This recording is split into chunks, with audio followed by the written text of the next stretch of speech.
Meanwhile, Europe's last dictator has crushed his opposition. This is an interesting story. The president of Belarus, Alexander Lukashenko. They call him Europe's last dictator because he really is. He's really a dictator. The prisons in Belarus. Belarus is the country that's just north of Ukraine and just east of Russia. Russia's on its it's just west of Russia. Russia's on its eastern border. Ukraine is on its southern border, right? Belarus is turned into a prison camp. They've got tens of thousands of people imprisoned. In fact, when people were protesting the 2020 stolen election, Lukashenko is running for re-election again. And, you know, it's widely believed he stole the 2020 election. And some people went out in the streets and they arrested thousands and thousands of people. I mean, 65,000 people were arrested. Right now, the prisons in Belarus are overflowing. Cells designed for 3 inmates are housing 20. People can barely sit down. And the opposition leader, who's, you know, running against Lukashenko, although I'm not sure if she's on the ballot or not, or if it's just some toady, Svetlana Tsikhanouskaya, I'm sure I'm mangling her last name, she is living outside the country.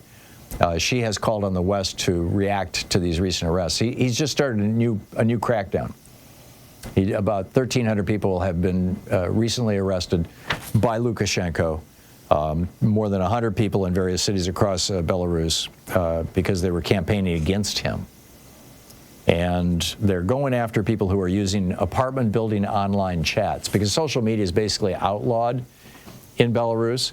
But what they've done is, over the years, these apartment buildings, people in these apartment buildings have organized kind of an, online chats.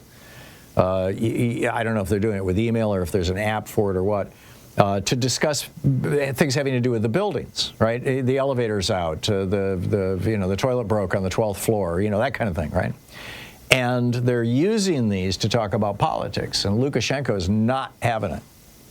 And he just arrested 100 folks who were using these apps this way to talk about politics. You may not talk Belarus. So, you've got this spectrum now. There's Putin, who is a brutal dictator, but is trying to pretend that he has something like a democracy. And he actually has majority support across the country, in large part because he controls the press and because he's selling this white male Christian macho stuff that Trump is selling. So you've got Russia, where you actually have a popular president. You've got Belarus, where you have a very unpopular president who's aligned with Russia, who is holding on to power by just crushing the opposition.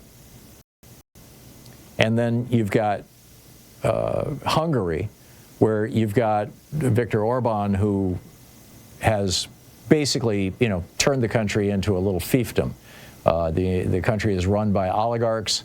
All the big businesses are owned by oligarchs. All the media outlets are owned by oligarchs. There basically is no dissent. And yet it's part of the European Union. It should be a more prosperous country. It's a little less prosperous than it should be because of all the corruption. And it's a fascinating time in Europe. And I think we're gonna see a lot more coming down the road here.